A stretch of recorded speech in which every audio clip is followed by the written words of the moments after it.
And welcome to the Dividing Line on a Tuesday afternoon. Good to be back. It wasn't like I had a week off or something. We were traveling, and now we are back, and much to get to today. Let me first start by thanking some special people. While I was gone, we put some stuff on the ministry resource list. And I'm going to tell you very honestly, it's incredibly encouraging when we put things on the list and in a very brief period of time, those things are taken care of. And that's exactly what took place in that situation. It's very, very encouraging. It lets me know that should there be a day when things get tough around here, maybe we're not going to have the same freedoms we have now. There will be people who will stand with us. So that is exciting. So thanks to those folks. While we were gone, a number of things happened. I want to touch on just a few items here, and then get to the main stuff today. I'm not sure whether we'll be taking calls or not. We'll sort of see. Oh goodness, this is all wrong though. There we go. It was covering the lava lamp, and so that's just. I might have even gotten up and moved the camera. I just double checked our sound. Yeah, and it sounds very good. Okay, so all right. You can tweak with the mic a little bit. Make sure the lava lamp can be seen. That's I wanted to make sure I've got to be able to see the video over here at the same time. But I want to make sure that everyone who is stuck in the early 1970s can still see that. What? You can bring that down a little. Down a little bit? Because you tend to look down when you talk, and so, that can go down and, adjust right there. Very good. Now you got a real good shot at the lava lamp. Yes. Yeah.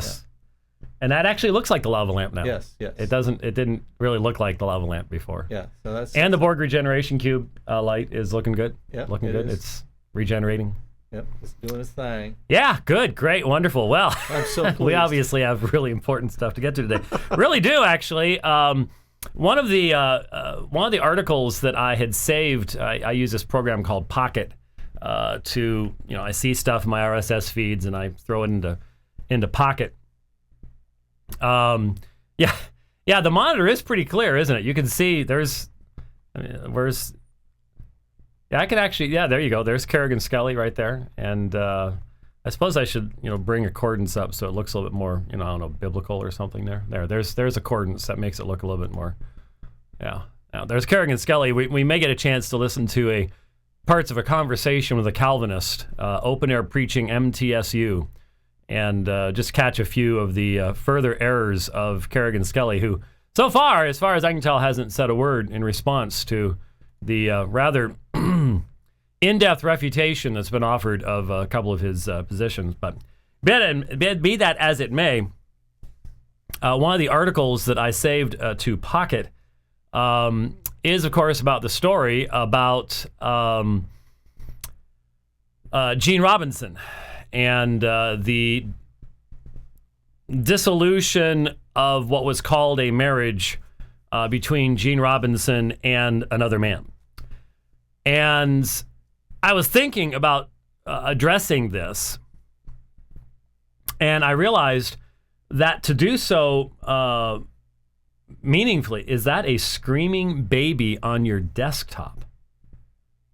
That's my daughter asking me that on Twitter. Screaming baby on my desktop? When you have 4 monitors to get your thing around. You mean right there? Oh, that's a ladybug. Boy, my poor daughter is so into living with a 16, 17-month-old child that she sees a ladybug. Is that a screaming baby? No, this is just one of the. I don't know what happened, but I've got the standard Mac backgrounds going at the moment. I need to go back to my Monet backgrounds and my fractal backgrounds. I just didn't have them set up right, so I'll get that fixed so we can get rid of these things. But we'll get the fractals back up there, and then everybody will be complaining because that'll be brighter than the Borg regeneration light and stuff like that. Anyway, as I was thinking about how I was going to have to address the Eugene Robinson situation, I did realize that this is sort of what we're all going to be looking at.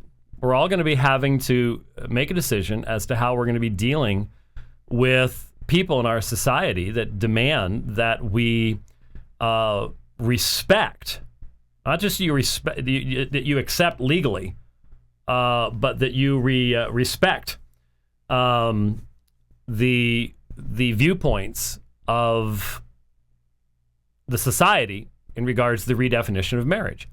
Now, I was very heartened this morning then when I listened to the briefing with Dr. Moeller that he likewise pretty much expressed the same things that I was going to say.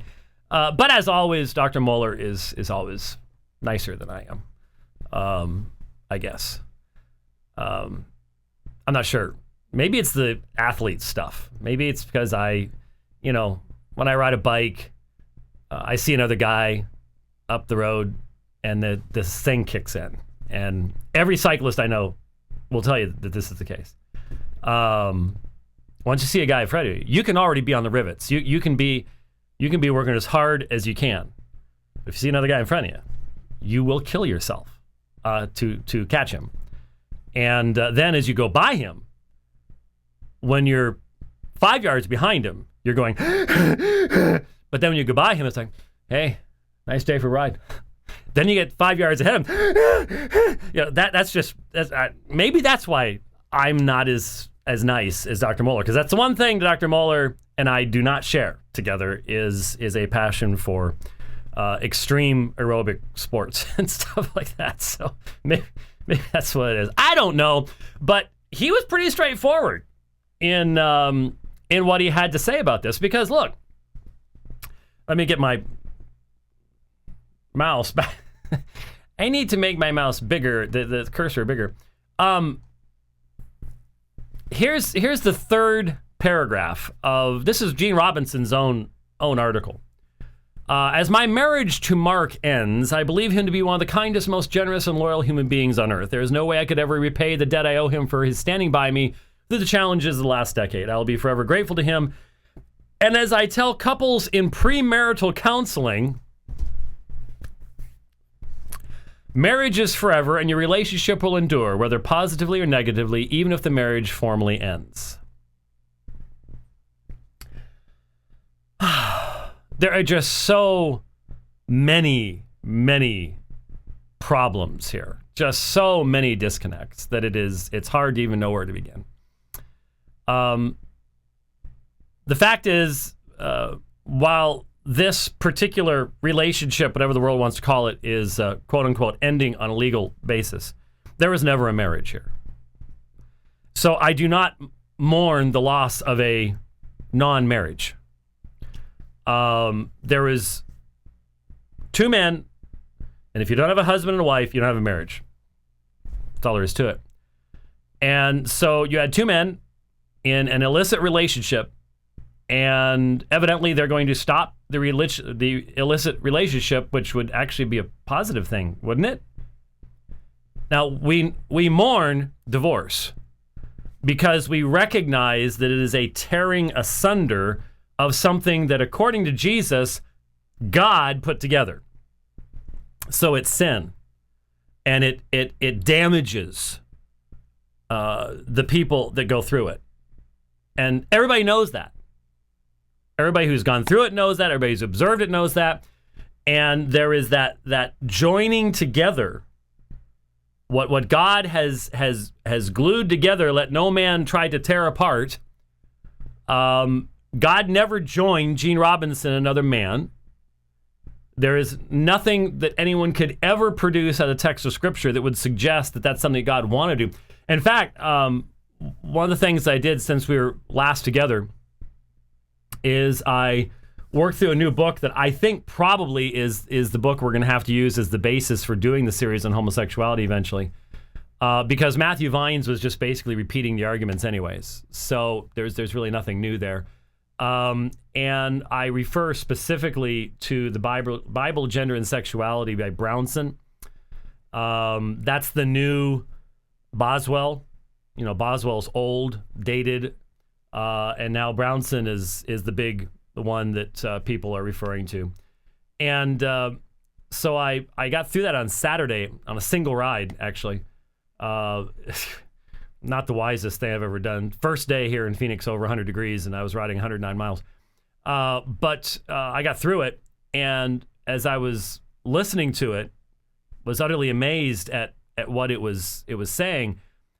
I again was struck by the fact that over and over and over and over again, the fundamental exegetical insight offered by the revisionists, including Brownson, who tries to picture himself as a Bible-believing Christian, so on and so forth, is that, well, the scriptural writers just didn't know.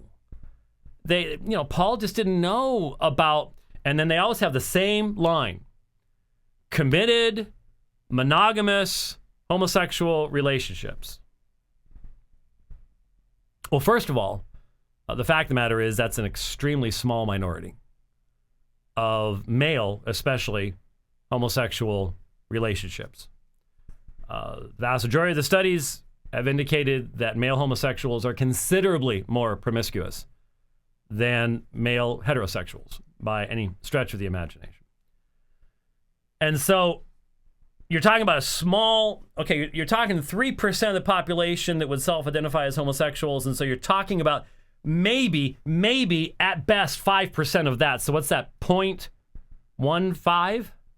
Yeah, be about 0.15% of the population. We are redefining marriage in our nation for 0.15% of the population.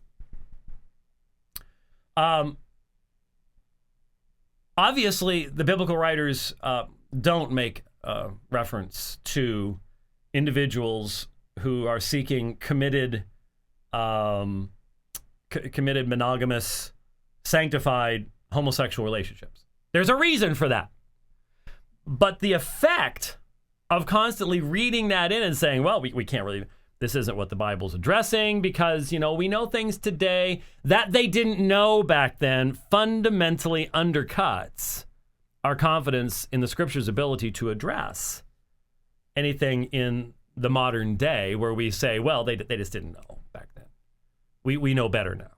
We know better now. It is a fundamental denial of the sufficiency of Scripture and of the inspiration of Scripture. And one of the questions I really want to get to is someday I want to, I would love to see a debate with Brownson or someone like that. I want to ask them, especially when they start pushing this, well, we need to use Jesus's perspective and we need to, we need to have that kind of concept. If Jesus was who Brownson, by creedal confession, must say that he was, then Jesus knew that there were homosexuals who wanted to have marriage in his day, right? As God, he would know this because he made it that way, I guess. So the question obviously comes up. If we are to follow after Jesus, and Jesus wants marriage equality, why did Jesus reinforce stereotypical views of marriage in his day rather than promoting homosexual marriage? I mean, weren't there homosexuals in his day? Isn't the percentage of homosexuality the same now as it was then? Even if people didn't understand it the way we now understand it, didn't Jesus know as God that some of his children were in great pain and struggling, and therefore when people came to him and they asked, and he talks about marriage, wouldn't there have been an absolute necessity for him to have rebuked the narrow-mindedness that is part and parcel of Christianity's understanding even to this day? I'd like to find out what they would say about that, because they don't really address that. They don't really address that. That didn't sort of come up. So someday we'll have to ask. But anyway, so when we look at this now, we don't have numbers yet, and we won't for a while, on divorce percentages amongst homosexual marriages because it's too new. I guess there are some from some places in Europe, but I don't know that they're the time frame sufficient enough for them to be overly relevant. But from my perspective, once again, the emotional temptation is to go, oh, I hate to see whenever anybody breaks up. I don't. There are a lot of relationships that should break up. What shouldn't break up is a relationship where a man and a woman have stood before witnesses and have made a pledge before God and witnesses of their fidelity and faithfulness to one another. That's the one relationship, no. But if it's an illicit relationship, from God's perspective, if it's a relationship that is fundamentally destructive to both individuals in that relationship, it breaks up. That's pretty much the natural way of things. And that's... So it really makes it amazing when he says, marriage is forever. And your relationship will endure whether positively or negatively, even if the marriage formally ends. Well, the core of truth, that is Robinson's only by having borrowed it from the tradition that was given to him. The core of truth there is that true marriage, the marriage Jesus talked about, the marriage that God blesses, is a relationship that will endure, whether positively or negatively. That's true. The perversion is that can be transferred to a relationship between 2 men, 3 men, 4 men, 2 women, 3 women, 4 women, 2 men, 3 women, whatever. That's just not marriage. Never will be. And any nation that demands on the basis of moral, pseudo-moral grounds that we celebrate this and believe that is a nation that is spitting in God's face and rushing to self-destruction. Absolutely rushing to self-destruction. So there you go. A bishop's decision to divorce. How long did that one last? Not very long. Not very long. Not very long. A lot of developments in the Jesus wife story. Pretty much the wheels have completely fallen off now. May remember a couple weeks ago, Harvard put out some publications and people go, oh, looks like it's genuine. Well, pretty much has completely fallen apart now. A lot of people are saying, well, King and others at Harvard were just taken advantage of. Maybe, I don't know. The reality is, right now, the vast majority of evidence is pointing to the complete fraudulent nature of this papyrus. And of course, from my perspective, what we should have understood, I hope you all understood that the real issue here is that even if someone 400 or 500 years after Jesus wrote a stupid Gnostic gospel that talked about Jesus being married, there's nothing newsworthy there. There are some disgusting things amongst the Gnostics. When I wrote the book on the tomb story, I had to read some Gnostic stuff that was just like, oh, just pornographic. So, nothing new. It's no big deal. But because of ignorance on so many people's parts, it ends up being allegedly really important. All right. As I mentioned on Saturday, I got back from a trip, did something stupid. I should realize the day after you fly is normally a bit of a low energy day. I wanted to try to catch up, so hadn't ridden all week. I had a chance to ride when I was in New York, had a great time with Doug McMasters, and Brian McLaughlin and the folks at New Hyde Park Baptist Church, and then ended up in Pryor, Oklahoma. And I had run when I was in Pryor, but I hadn't had a chance to ride. So I was going to try to make it all up, and didn't get out of the house as early as I needed to. Only had an hour to ride in the dark, and then the sun comes up, and it gets a little warm here. Like I said, we broke 100 degrees at 2:19 p.m. officially at Sky Harbor International Airport on Saturday. And tomorrow it's only supposed to be in the upper 70s, so that's pretty nice. But it'll be back there pretty quick. Anyway, the summer has started, and so when you're trying to do, I did 109 miles. That just about kills you. I got through Brownson on the ride, but before I started Brownson, I had queued up something that a Turretin fan had blogged about a while back, but I hadn't heard yet. And it was a presentation from 2005, September of 2005, by Ergun Caner.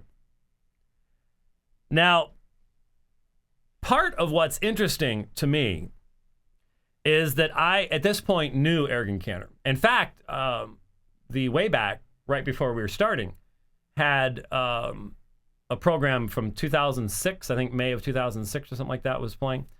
And old Red Goatee called in. This is back when he was young. And I was picking on him even back then. It's just sort of been a tradition. And he was talking about Caner. And it was very, very interesting to hear that. I first ran into Caner in early 2005. It was online. I got this email about stuff he was saying on some forum about Calvinism, and that's how it all got started. And it's probably right around this time period is where there's still a PDF floating around somewhere on our website. I forget where it is, but it's there someplace. With all the documentation of all the back and forth, all the emails between myself and Ergun Caner back in 2005, 2006, before the debate that never happened at Liberty University. And I said, what's interesting is what struck me back then was the real lack of concern, care, accuracy, just the braggadocious bullying of Ergun Caner. If he does not respect a people group, he doesn't care whether he accurately represents them or not. So his many misrepresentations of Islam, his many misrepresentations of Calvinists, it just seems to be a standard for him. It just seems to be how he does things. And so I saw this, I don't even remember how I grabbed it, but I saw this fairly brief presentation, 21 parallels between Islam and Mormonism. And I thought, something tells me that's going to be interesting. Well, it was. It was. And so I listened to that first on Saturday, and I said, wow, do we need to address this? Because it really gives... Now let me play something for you. Let's start off with playing something. Listen to what Caner says to his audience, because he sets the standard here. He sets the standard here. Here's what he said. And once again, for full disclosure, I'm playing at 1.2. It's a little bit faster so we can get through quicker, but most people can't tell the difference. But anyway. And they come in categories. You don't need to write down the categories. I'm just doing it to show you that I think this through. Because this is what I do, ladies and gentlemen. This is what I do for graduate level students. I teach doctrines of Islam at Liberty University, at the Liberty Theological Seminary. The class is a 597. It's considered a graduate, postgraduate, doctoral class. But knowing Vernon Lyons and knowing Sam Lyons as I do, and knowing this church as I do, having been here, we did an entire week in June, having been here before then, I'm just saying, I think that knowing the discipleship that this church has, I think you can risk this. I think I can take something that's that deep, and it's not going to make you go, this is too hard. I want a poem. Make this easy. You want meat? Here we go. Okay, so this is meat. Okay, this is Islam 597 graduate doctoral level stuff. Okay, that's what he's saying. So when we discover that Ergun Caner not only claims to have done 60 some odd debates here and all the rest of this kind of stuff, but obviously hasn't a clue what Mormonism actually teaches, has never engaged Mormon apologists, scholars, or anything on any level at all. Should we really be shocked? No, we shouldn't really be shocked. But it is amazing. It is amazing. Let's just dive in. Let's listen to what he had to say. Well, then how do you and I understand Islam? Or for that matter, any other system? Well, every system has man-made elements. This isn't the time to go into that. But when it comes to Islam, I've got something that I want to drop in your hat. And if you were making a chart, if you were writing on a piece of paper, I would ask you to make 2 columns here in a second, because I'm going to give you a comparison. I'm going to show you how this works. The best way to understand Islam, the best way to explain Islam to your children, the best way to filter Islamic teachings is to use what you know already. Ladies and gentlemen, Islam is nothing more than medieval Mormonism. Okay, so the best way. Now this is from a guy who is identified as the leading expert on Islam.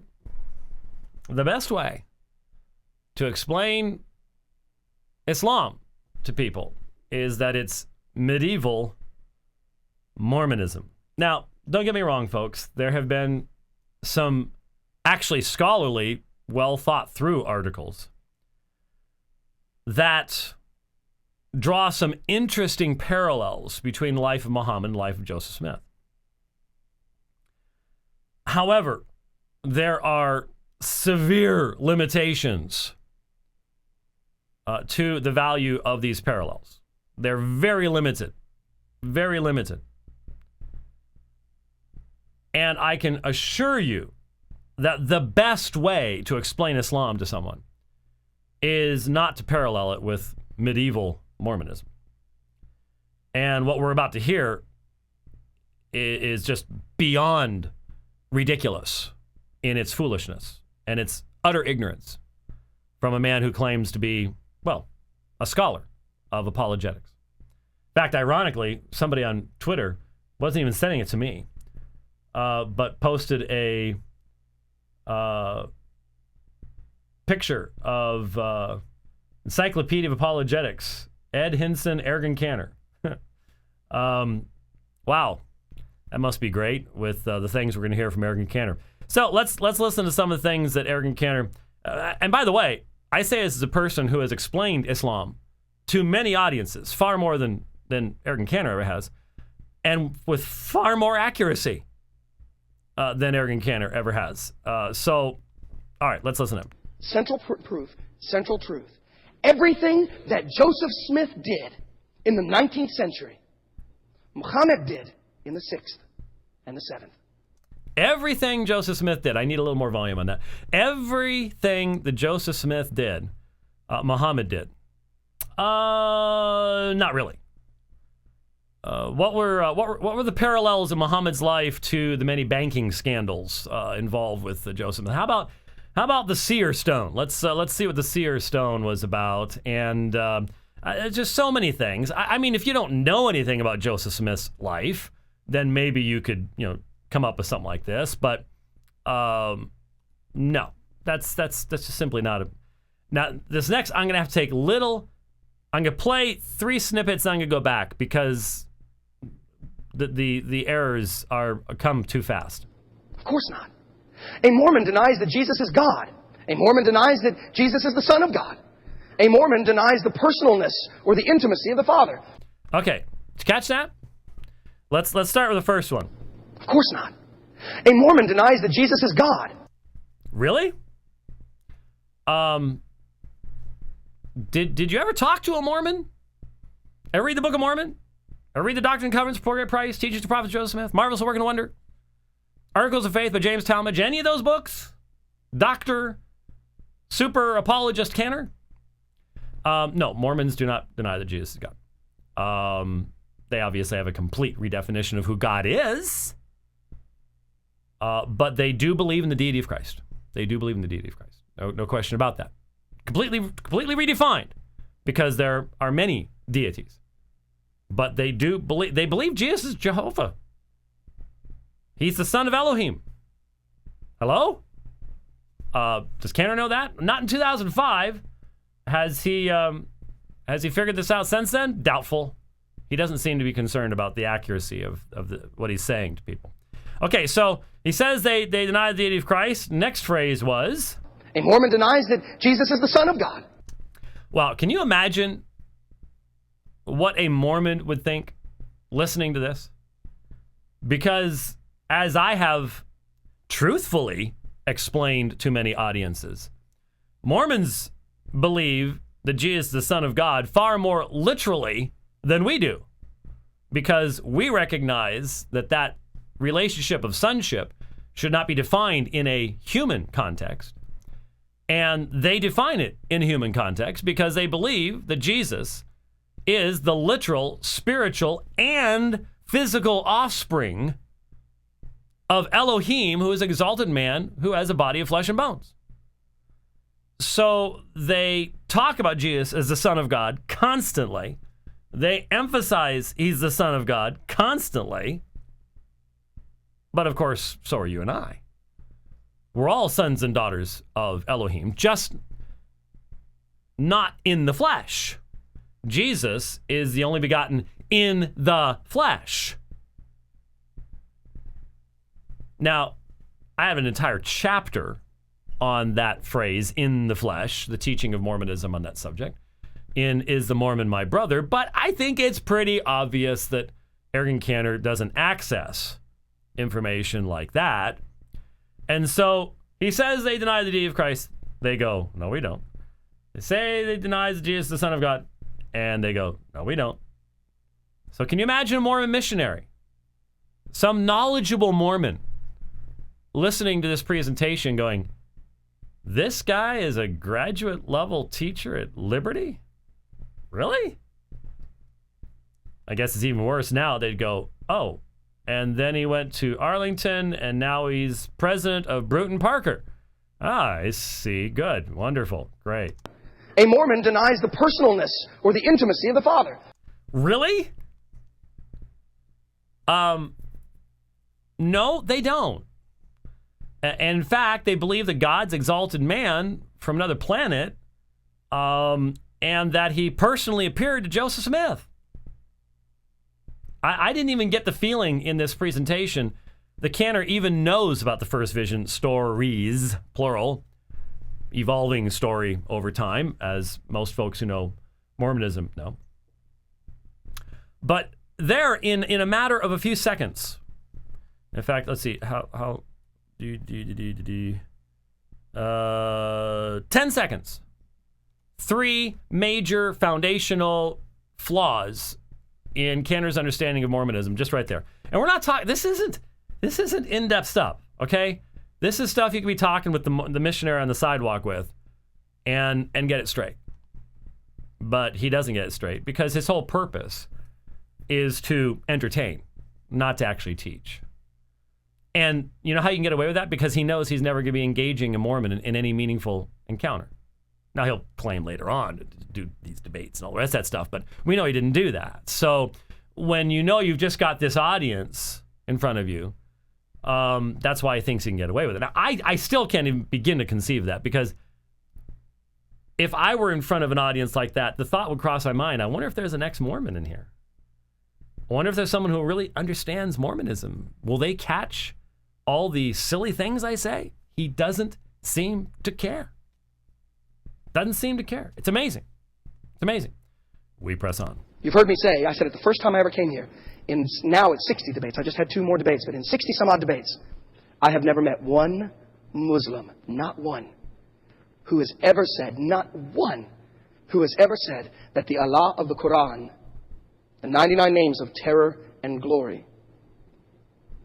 that the Allah of the Quran is the same God as Jehovah God of the Bible. Now, again, he didn't do 60 debates. He's lying through his teeth. He can't show these to us. And we have caught him so many times now. When he was at Southern Seminary. Well, when I debated Shabir Ali said this. Well, we know that he never debated Shabir Ali, never met Shabir Ali. Shabir Ali didn't say that. And then in 2007, he's saying the same thing. And so whenever he draws on his debates, we know he's just making stuff up out of whole cloth. I've debated Muslims who insist that Allah is Jehovah of the Old Testament. Now, they don't like to use the divine name, and it doesn't seem that Muhammad even knew what the divine name was. But the assertion of the Quran is that there is only one God, and the God of Abraham, Isaac, and Jacob is Allah. That is the assertion.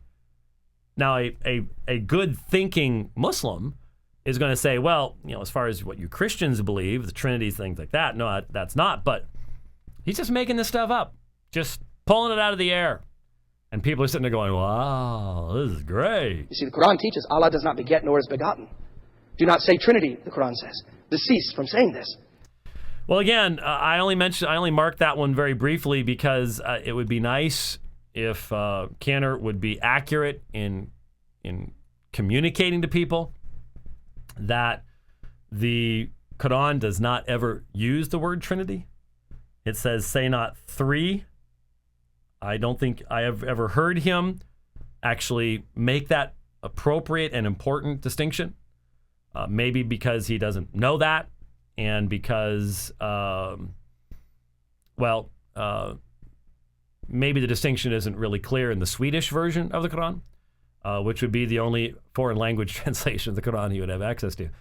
Despite the fact that he will, in this, claim to speak Arabic again, which makes light of the Geisler excuse sheet, which tries to make it sound like he's only claiming to know as much Arabic as any other Muslim would use to say the prayers and things like that, which again demonstrates the fundamental dishonesty of the Norman Geisler excuse sheet, which is still posted at Norman Geisler's website, and will be, because Norman Geisler will not accept any level of correction, even when it is fully documented.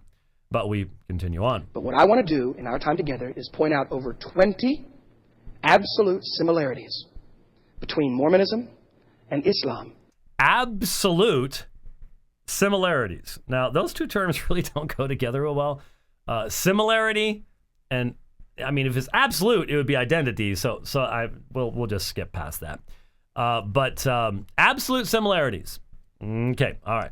Gabriel, Muhammad, on his 40th birthday, the very beginning of the Hadith, which is the recorded biography of Muhammad, at the very beginning of Hadith 1:1, it says Muhammad was in a cave on his birthday. All of a sudden, his wife, Khadijah, sees him fall to the ground. He rolls on the ground, roars like a camel, almost swallows his tongue, foams at the mouth. He comes out of this, and he said, you and I would know it as a grand mal seizure.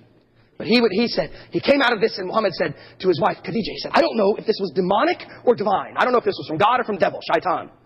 And she said, oh, it's from God. Well, once again, the level of accuracy that Dr. Caner brings to the apologetic realm is heartwarming.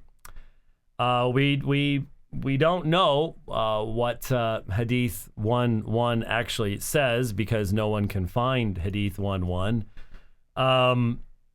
Maybe he's talking about Bukhari or something. I mean, various sources do record some of the multitude of ways in which Muhammad experienced the receipt of revelation from Jibreel. That is a rather interesting way of expressing it, but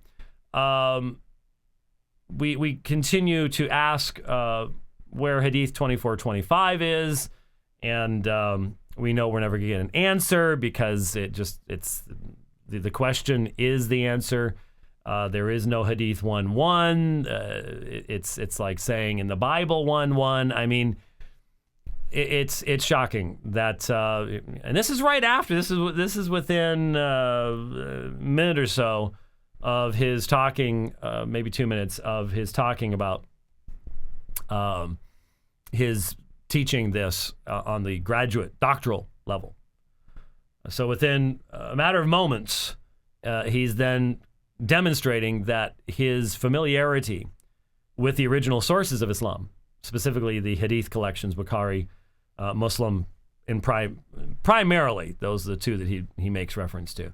I don't know if he even knows Jamia Tirmidhi and all the others, Sunan Abu Dawud and things like that. I don't even know if he's ever looked at them. Can't tell. But you have this kind of miscitation within a matter of moments after making big claims about, I think you all are smart enough to follow what I'm going to dish out for you here. You know, it's just like, oy, oy, oy, oy. Number two, in both Mormonism and in Islam, only the prophet heard the voice. Only Joseph Smith ever heard the voice. And only Muhammad ever heard the voice. No external evidence. Everybody had to take their word for it. Not quite. Not quite. Part and parcel, I've said that twice now, I apologize. Central to Mormon epistemology is the personal testimony of the Holy Ghost. And if you look at the testimonies of the 12 witnesses and the 3 witnesses and things like that, you will find claims to divine revelation. He doesn't seem to recognize, he sort of conflates things here. And so is he talking about when Moroni Nephi appeared? Because the sources change, whether it was Moroni appeared to him and in other sources it's Nephi that appeared to him. And are we talking about when the angel first appeared and told him about the golden plates? Are we talking about the first vision? There's a difference between them. I realize that the early sources are conflicted on this as well. But again, anyone who's serious in their studies of Mormonism know these things and can differentiate between these things. But Caner doesn't know these things and cannot differentiate. So it's sort of hard to say as to exactly what's being referred to. Number 3, both involved the transcription on tablets. Boy, here we get into some fun. Muhammad said, the revelation I'm receiving, he was illiterate, so they had to write it down on tablets. But Joseph Smith said they were golden tablets that he discovered. Well, where are the tablets at? We don't know. Huh.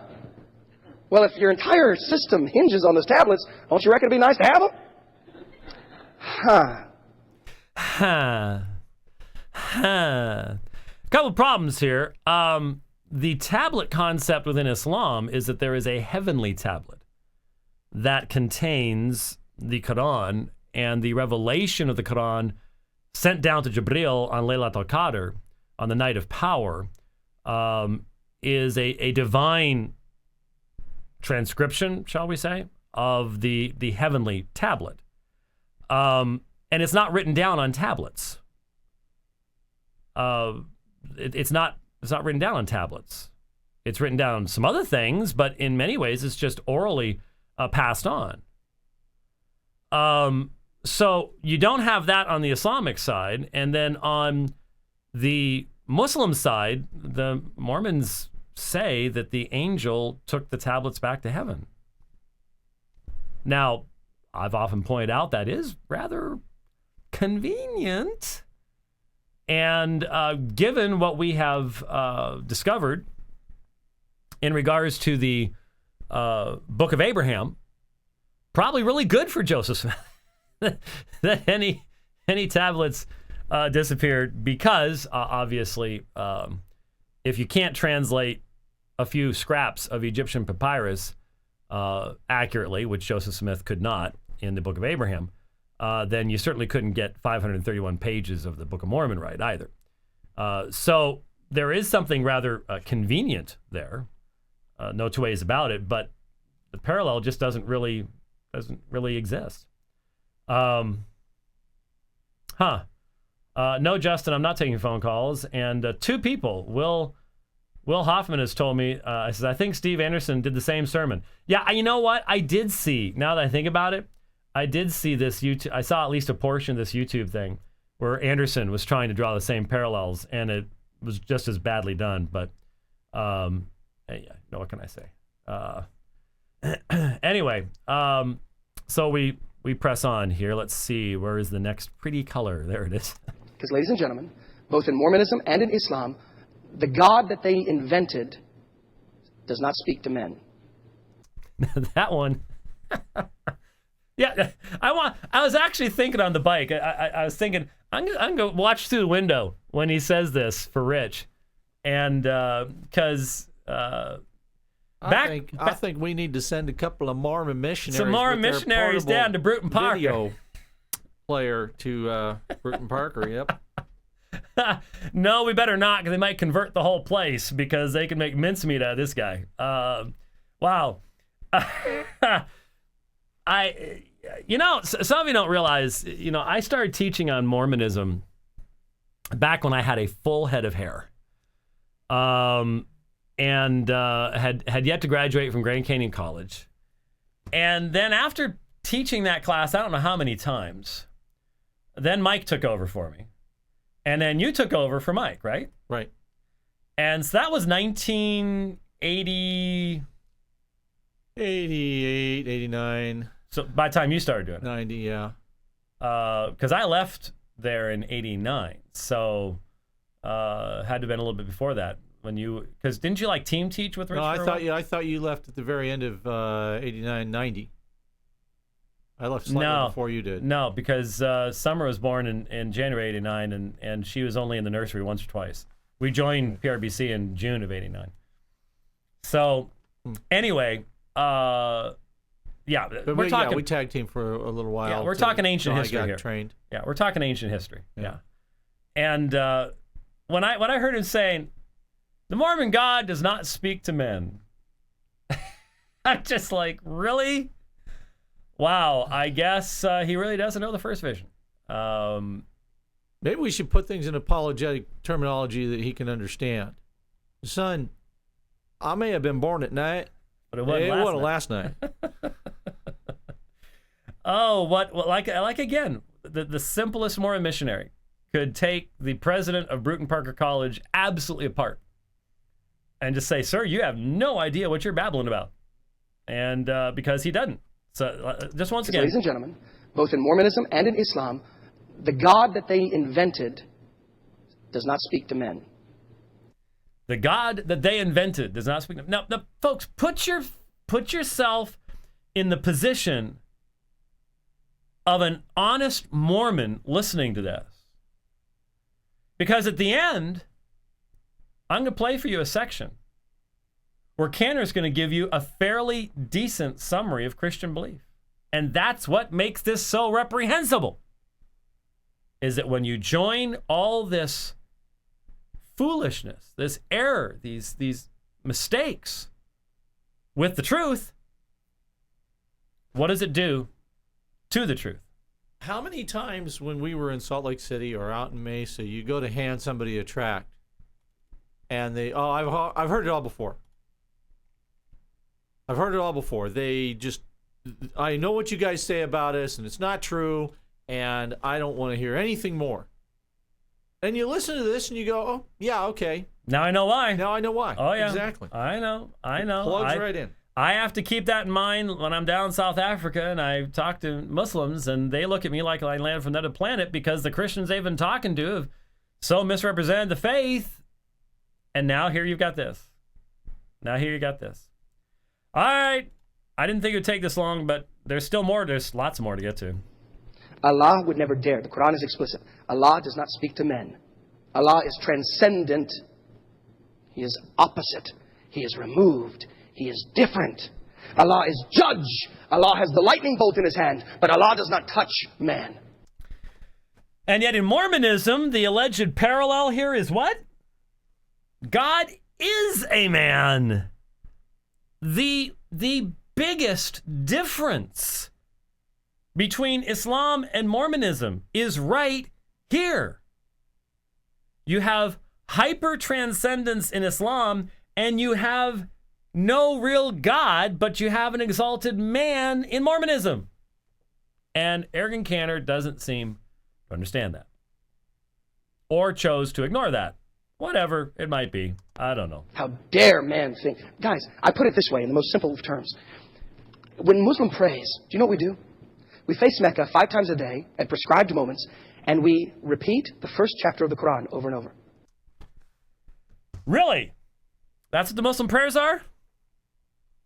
I know enough about the Muslim prayers to know that Ergun Caner obviously doesn't know almost anything about them at all.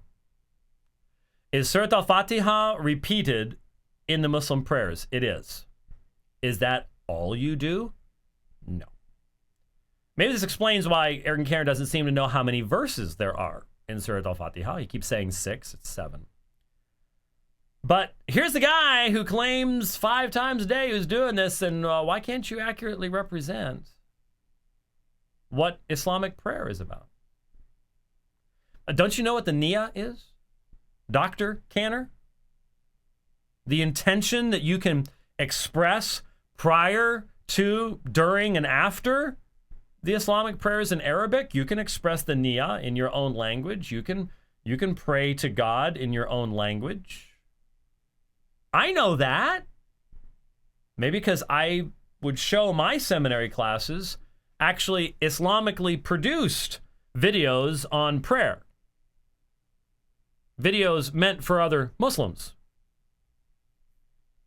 But that would actually require you to interact with original sources and things like that, which Ergun Caner doesn't seem to do. Allah will do what Allah will do. We call it fatalism. The only equivalent I have for it is hyper-Calvinism. You know, hyper-Calvinist falls and breaks his leg and he goes, God wanted me to have that. You know, everything's predestined. Everything. You fall, you trip, predestined. God forced me to do this against my will. Dragged, kicking and screaming into the kingdom of God. Yada, yada, yada. Yeah, yada, yada, yada. This is the same time period, remember, as the Liberty sermon on Romans 9 that was just filled with the most absurd misrepresentations. And so, are we really shocked that this guy misrepresents his former religion, Calvinism, Mormonism? He's just throwing it out there, and people go, "Oh, I like this." Shouldn't really surprise us that much. Shouldn't. It's not overly shocking. And so in the revelation of Mormonism, as well as the revelation of Islam, their invented God is removed from his creation. And thus an angel doesn't come because he's a mercy agent, which is what the Bible teaches. But he alone is the one who can carry the message because their God will not speak to men. You got that? So both in Mormonism and in Islam, you have a removed deity. Okay, which is exactly backwards as far as Mormonism. This is actually the fundamental difference, the definitional difference between Islam and Mormonism is that the problem with Mormonism is you don't have a creator God. You have an exalted man who is dependent upon his creation. And therefore, this is a complete disjunction, and Caner doesn't even seem to realize it. So I think just on the basis of what we've heard so far, if you go someplace, if you walk into a class and they hand you a book on apologetics written by or edited by Ergun Caner, you might want your money back. Might want your money back. Because this is just absolutely, positively reprehensible. It's reprehensible. And you know why he gets away with it? Because a lot of evangelicals, the idea is we don't care if we misrepresent people that we don't like or distrust. And there is absolutely no excuse for that. As Christians, there is absolutely no excuse for this kind of cavalier, no one's going to care if I misrepresent people we don't really like anyways attitude. But it's all too common. It is all too common. Both Mormonism and Islam taught that there is no true religion on the earth. Every other religion in the world is corrupt. Both of them, both Joseph Smith and Muhammad, believed that every religion that existed on the planet was absolutely, completely corrupt. There are save 2 religions, according to the Book of Mormon. The church, two churches, Church of the Lamb, the Church of the Devil. And you can make a real strong argument, especially from the leadership in Salt Lake City once Brigham Young gets to Salt Lake City. And so from the Pratts and people like that, you can get a very strong interpretation of that text where you get the Mormon Church and you got everybody else. There's no question about that. That is not quite an accurate understanding of Muhammad's perspective. Is Islam the only religion established by Allah? Yes. But the Quran's view of the Al-Injil and the Al-Kitab, the people of the book and the people of the gospel, little more complex. There is one religion that actually has a positive statement made about it in the Quran. Only one. Christianity. It's only one part of Christianity. We can't really identify what it is. Which part? Talks about priests, so who knows? But there are texts in the Quran that talk about the fact that in the Torah and the Injil, you have light and guidance, that people are to follow what's contained therein. We've talked about them many times before. So, again, the accuracy of the statement is questionable. I was just asked an interesting question, somewhat. And are we good for a jumbo? Yeah, we're gonna go for another half hour. I don't want to rush this. Hey, all I know is the equipment's working, and that's the important part, keep right? going while it still does. That's yeah. You want to look and see if a time estimation has just hit the space bar. No, I'm serious. Hit space bar on it. See if a time estimation. I'm trying. I'm really, really thankful that I've got a new Mac today. But it's always been real easy to load your new Mac, to your old new Mac. No time estimation. Just simply a bar. Just simply go on do. That's going to be doing that for a long time on wireless. Oh yeah. Mm-hmm. How do you feel about 122 hours? Really? What it says? No, Windows does that. It's not very accurate. No. 122 hours is what, 4 days? Something like that? No, I think it's longer than that. No, it says it's around there. Yeah, 5 days. Yeah.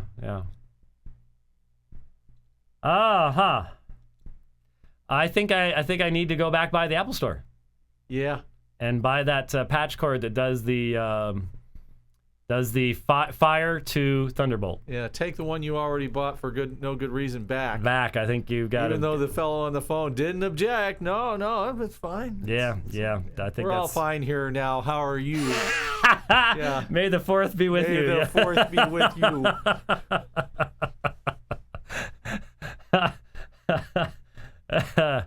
Yeah, may the 4th be with you. Mm-hmm. Yeah. I think I know what I'm doing after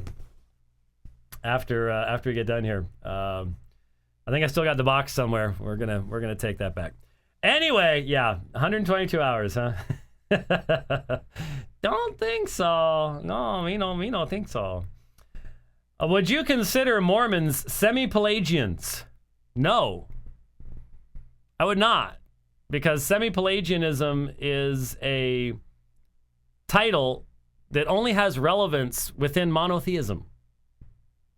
It only has relevance within a broad Christian framework.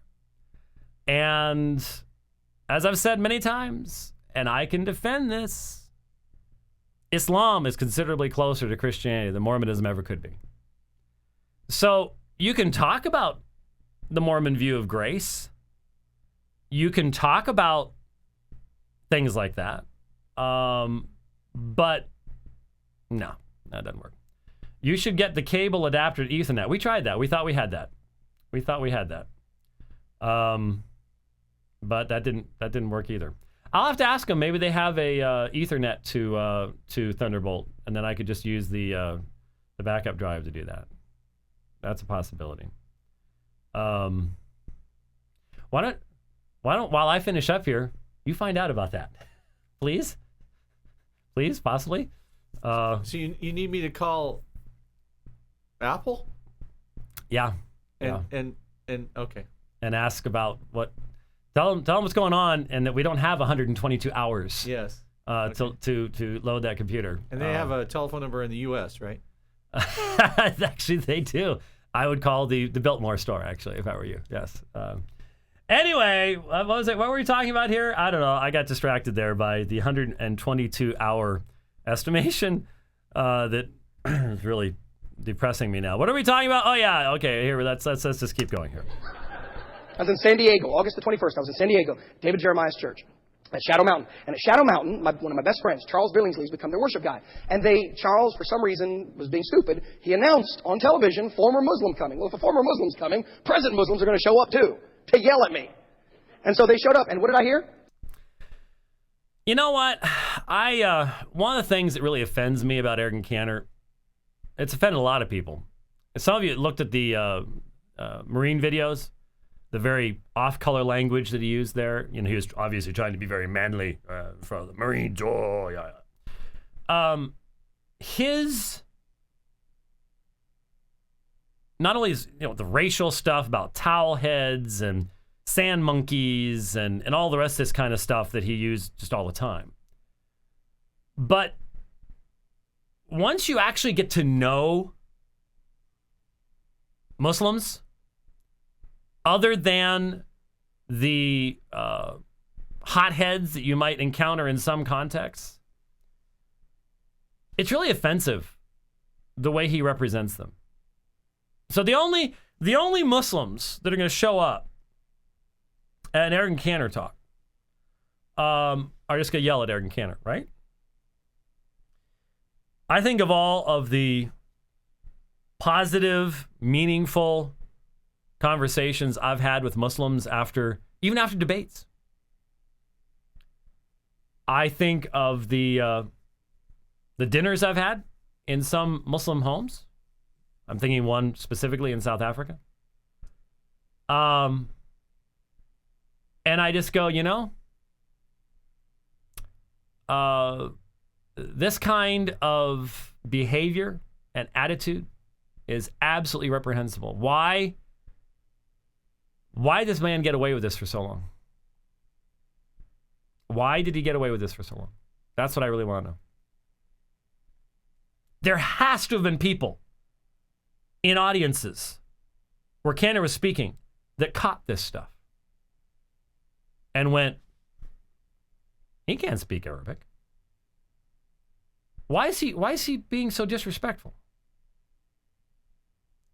Weren't there? Didn't somebody have to do it? Didn't somebody go to someone at Liberty and say, seriously? Did it really take me to listen to videos that a Muslim posted? Really? I don't know. Please hear this. Muhammad and Joseph Smith both had access to the Bible. Now, you don't have to write this down yet. I'm just making my point. Both saw the God of the Bible, rejected the God of the Bible, and when they made up their own, here's what they did. Number 7, both incorporated parts of the Bible they wanted. In their case, both Joseph Smith and Muhammad incorporated the Pentateuch. Pentateuch is Genesis, Exodus, Leviticus, Numbers, and Deuteronomy. Penta, the 5. Penta is five in Latin. It's the 5 books of Moses. No, Muhammad did not have access to the Bible. There is no evidence in the Quran or in the Hadith that he had direct access to the Bible. And it's far easier to understand the form of the stories in the Quran as having been orally transmitted to him, and hence that's why he can't tell the difference between Jewish folklore and what's actually in the Jewish scriptures. He can't tell the difference between what's in the canonical scriptures and what's in the folklore of the Christians. That's why it's all mixed together as a jumble in the Quran. But then check this out. If you speak Swedish, And you read a Swedish Bible, it's not called Genesis or Exodus. It's called Första Moseboken, Andra Moseboken, Tredje Moseboken, because it's the first book of Moses, the second book of Moses. And so the 5 books of Moses. Ah, doing a little Swedish speaking there. I wonder where we learned that. Maybe it's because we were born there rather than Istanbul. Yeah, Yep. That's why. Let me show you. In Mormonism, anytime Jesus is crucified, the story's changed. Islam does the same thing. Okay, let's hear it again. Let me show you. In Mormonism, anytime Jesus is crucified, the story's changed. Islam does the same thing. What's he referring to? I don't know. He doesn't tell us. He doesn't give references. Are we talking about the Book of Mormon? Are we talking about Doctrine and Covenants, Pearl of Great Price? What are we talking about? Don't know. Now, does Mormonism have specific errors in its teaching on the subject of the crucifixion? Sure does. I remember for years and years, and I was going to try to get out this year, but I thought I'll give it one more year. Maybe someday we'll get to go back out to the Easter pageant regularly. I just figure if I start showing up out there again, the wacko King James only guys are going to show up again too, and maybe it's just better I stay away because I'm the one they hate, and so maybe it's just something I won't get to do again. But years and years and years ago, when we would be out there every single night for the Easter pageant of the Mormon Church, if I wasn't in a conversation, and man, back in the olden days, we would be in conversations all the time. End of the week, it got to the point where it was 6 nights, so it was 2 weeks. Because there was a Friday, Saturday, and I forget how it worked, but it ended up being over 2 weeks. You'd just be hoarse. I mean, you would have been in so many conversations. One of the reasons I haven't pushed to get back is because there are just not nearly as many conversations there used to be. Mormons are just not as talkative as they once were. But anyway, if I wasn't in the conversation, I'd be watching the pageant. It would be interesting to go just see how they've changed the pageant over the years. If you watched the garden scene and you knew what you were watching for, you'd be able to see the LDS doctrine of atonement, because the atonement takes place in the garden. It's simply finished up on the cross.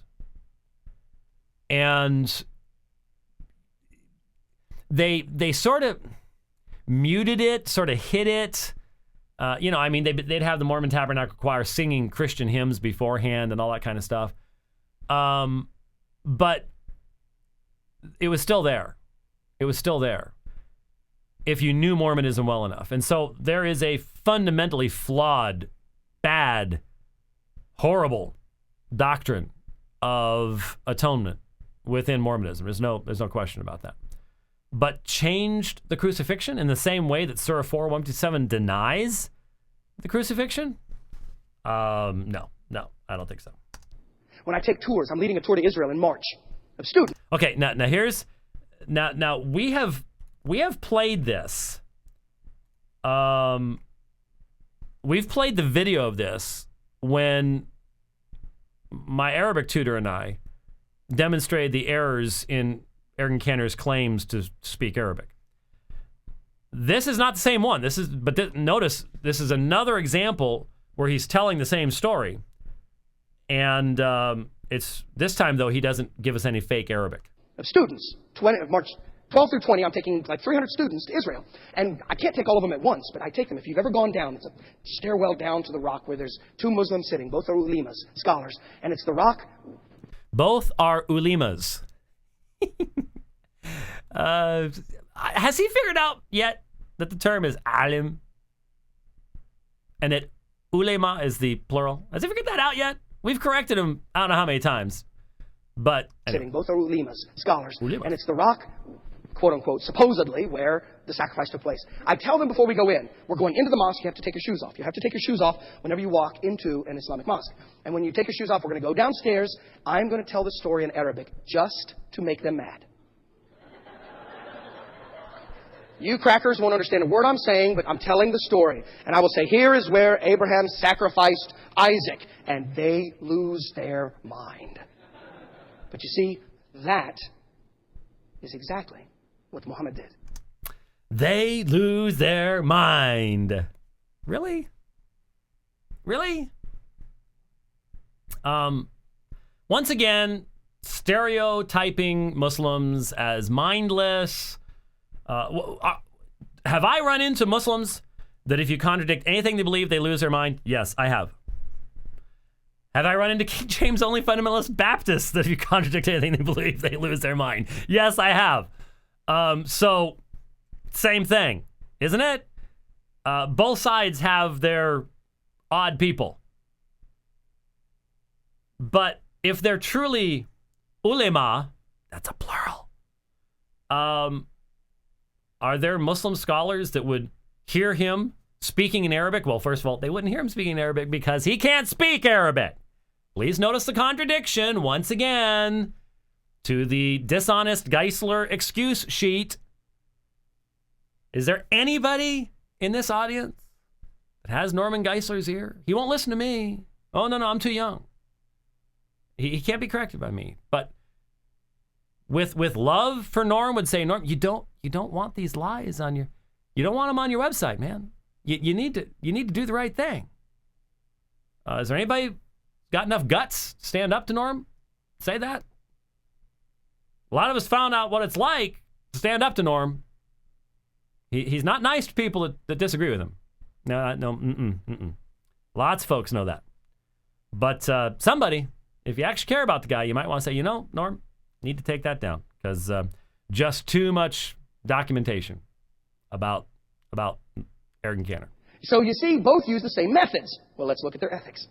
If Mormons believe they are the lost tribe, does that affect what they believe? Oh, yes, it does. And if Islam teaches that they are the sons of Ishmael, does that affect? Yes. Because the next point is they are both nationalistic. They both set out to build their own nation. To build their own, it's not just a religious movement, it's a nation. That's what the next point is. They're both theocratic. Theocratic, which means God ruled. I'm watching Rich and he's going, what is he talking about? I guess what he's trying to get to here is, after Smith's murder, then they go out to Utah and they sort of build their own little kingdom out there and stuff like that.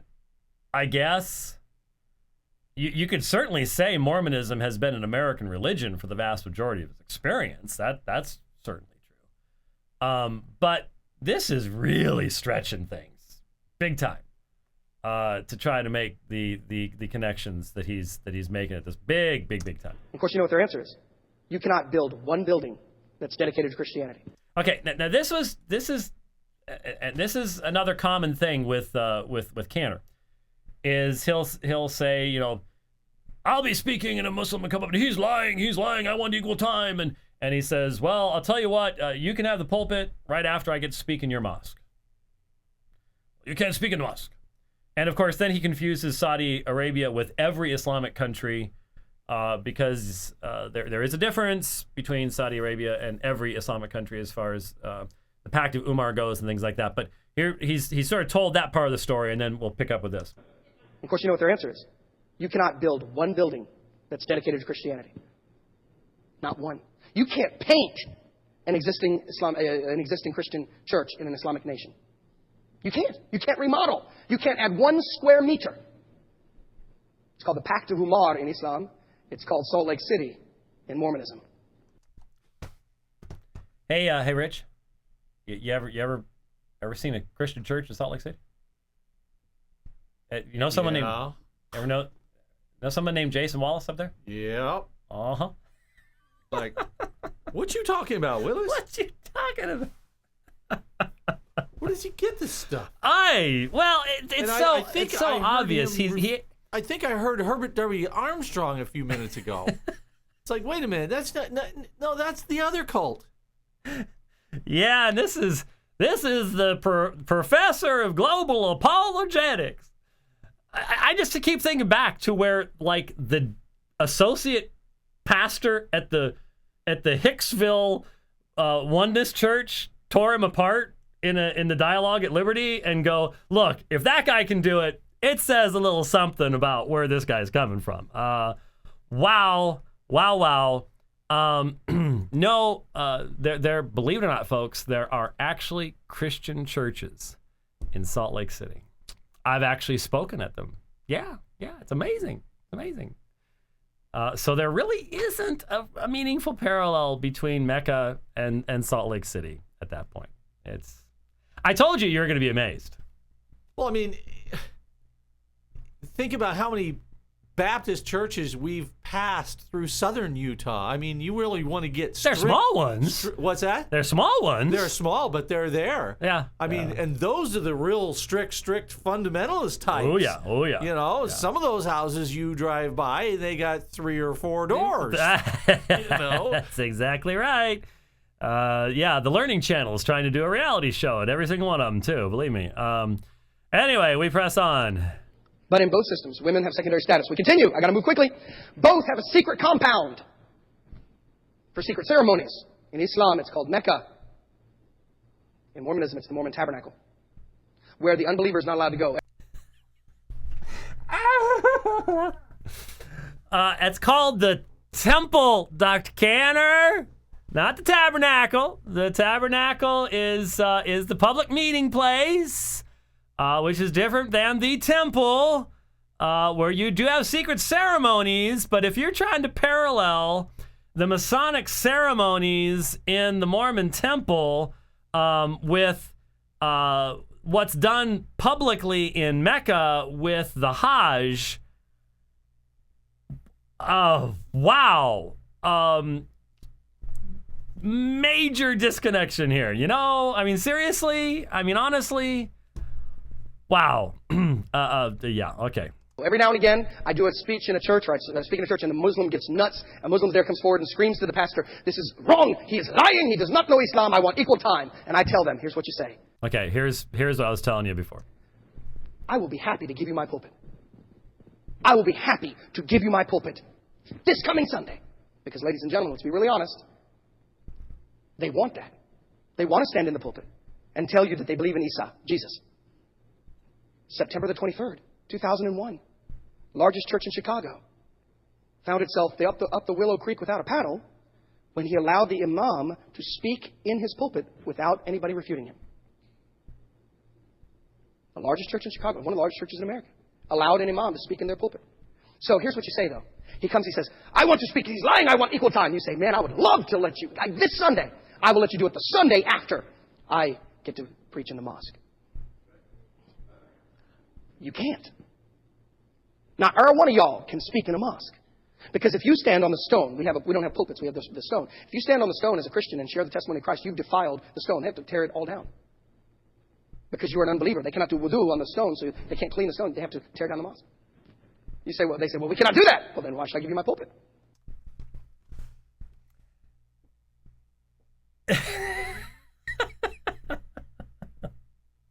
Didn't you just... Yeah. And I don't remember standing on a stone. I stood right there at the Qibla. No stones. And as far as I know, I'll have to check with Brother Rudolph, but I don't think they tore the mosque down after we left. I think it's still there. Does he think that the Qibla is a rock? I don't know what he thinks. Remember, this is the son of an ulema. This is the son of a scholars who came here to build mosques. And starting to wonder if I spent more time in one than he has. Yeah. Mm-hmm. The Mormons live for this story. From New York to Ohio to Illinois. Where'd they go in between? New York, Ohio, Illinois. One more place. Missouri.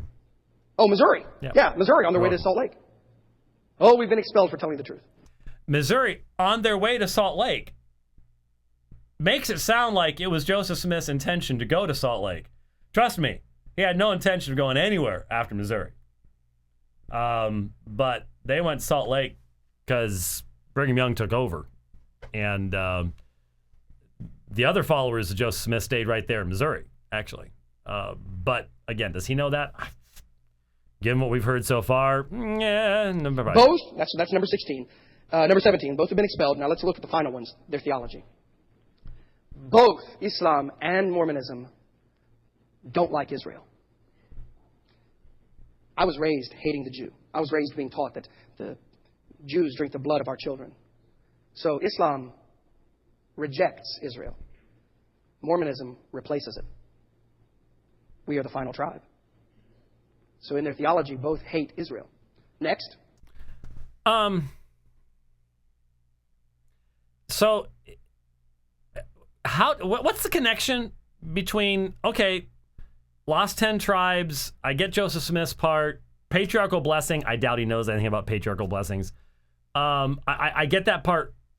I missed the connection where he demonstrates that because of that, they hate Israel. Did you catch that?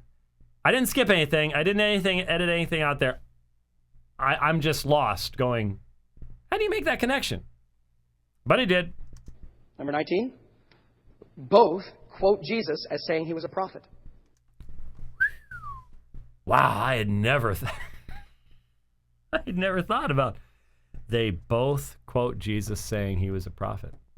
That's insightful. You need to write something about that. And number 20 is tied to that. Both say that Jesus spoke of their prophet, the final one.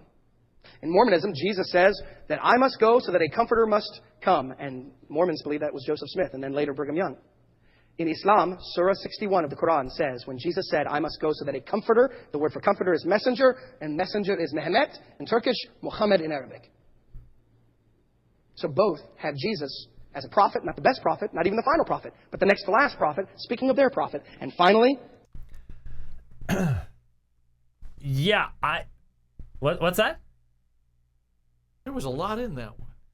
Yeah, I'm just trying to remember the places where John 14 and 16 were applied to Joseph Smith. Yeah. Now there's some really high, disgusting, later theological development in the Journal of Discourses relating to Joseph Smith. But the prophecies about Smith, he inserted in Genesis 50. Well, in Genesis. I don't remember anything about Comforter. Never heard that. I mean, they talk about the Holy Ghost and Yeah, I never heard that. These are the most forced alleged parallels that I've ever heard. He's taking his very surface level, shallow knowledge of Islam and saying, well, if the Muslims say this, the Mormons must say this too, somehow. I don't quite get it. The only thing the saving grace in all of it for me is that he's not going as far as some of the folklore stories that we heard early on. I mean, there's people I've heard say things that are going on inside that temple are really nasty and stuff like that. I mean, when I was teaching that class back at North Phoenix Baptist, there would be people coming in saying, I want to hear about the things going on in the temple. And like, no, that's not happening. And I don't know we where they did. got that I stuff. mean, what was the guy named Kit? Remember a guy named like Kit Harrison or something like that? Was that his name? Yeah. He was a former Mormon missionary that came up to me after one of the classes. In fact, I think during one of the classes, and helped do some of the signs and tokens and stuff Right. like that I was remember that. demonstrating to the class. So we did talk a little bit about that, but not all the sensationalistic stuff. But I don't remember At least anything he's there. not going that far, but there's just stuff coming out of thin air right and left. Oh yeah, we're almost done here. We're gonna get it. We're Frankly, getting through. 21, both built an entire system on works. Both Islam and Mormonism are the perfect picture of an absolute work-centered system. There is none other as more work-centered than Mormonism or Islam. None even come close. They stand alone in that. So all the others have some works, but only Mormonism and only Islam have God weighing everything you do on the balance. Both use scales to describe this. I don't remember anything about scales, but there is no question that Mormonism is a work salvation system. Why not just quote some of the texts that say that so clearly? For by grace you have been saved after all you can do. Why not go to Moroni chapter 10? Love the Lord your God, with your heart, soul, mind, and strength. Then is his grace sufficient for you. I'm not even opening the LDS scriptures. He doesn't even bother with that level of study. It's just ridiculous. But to make this kind of extreme statement that Islam and Mormonism, they are the most works-oriented, is ridiculous. Have you watched some people crawling up to Roman Catholic statues on their knees? I mean, it just devalues the entire work of apologetics to have this kind of stuff. And here's where I want to make the application. After he says this, Caner will say true things. But he has now, what he has done, any Mormon that was sitting in that church, any Muslim that was sitting in that church is sitting there going, this man doesn't have a clue. And therefore, not having a clue, he then says these things. And what's the result as far as the Christian witness is concerned? And in the midst of it, what do we know? We know that Jesus declared himself to be God. Jesus said he was the God-man, the incarnate Son of God. We know that the Bible teaches that Jesus died so that we wouldn't have to. That Jesus shed his blood so that my works are not necessary. We believe that the Bible teaches that Jesus didn't say he was just a prophet, that Jesus was prophet, priest, and king. Yep. That Jesus didn't come to be a prophet, he was the prophet and the final prophet, and that he is God, the God-man, he is Lord, and that there is no work good enough that gets me into glory. There's only one work. Repentance, and it's not a work. You know what repentance is? Repentance is the end of work. Repentance is surrender. Repentance says, all my works are as filthy rags. Repentance says, I give up. I'm tired of trying. Repentance says, everything I've tried failed. Now, I don't have a single objection to anything you just said there. The problem is, when you put all of that at the end of a pack of absurdities, you are not adorning the gospel, you're blaspheming the gospel. That doesn't redeem this mess. That's the problem. You throw the truth in at the end after a bunch of ridiculousness and then go, it's all good. One last thing. Do you guys get it? Both Joseph Smith and Muhammad were delusional, paranoid, schizophrenics. Both believed they could be good enough to satisfy whatever vengeful god they had invented. Both systems decided that every person had to follow their prescriptions and that to elevate themselves, they became a prophet. Never follow a movement where the man is a spokesman for God higher than you. I don't get the last part, but what he does there at the end, after having said all these good things, is he then throws some red meat to the folks in the audience, insults Smith and Muhammad, makes sure that any thinking person has completely turned off their thoughts at that point. Maybe he's trying to get the people to yell at him at the end. I don't know. There was no reason for that.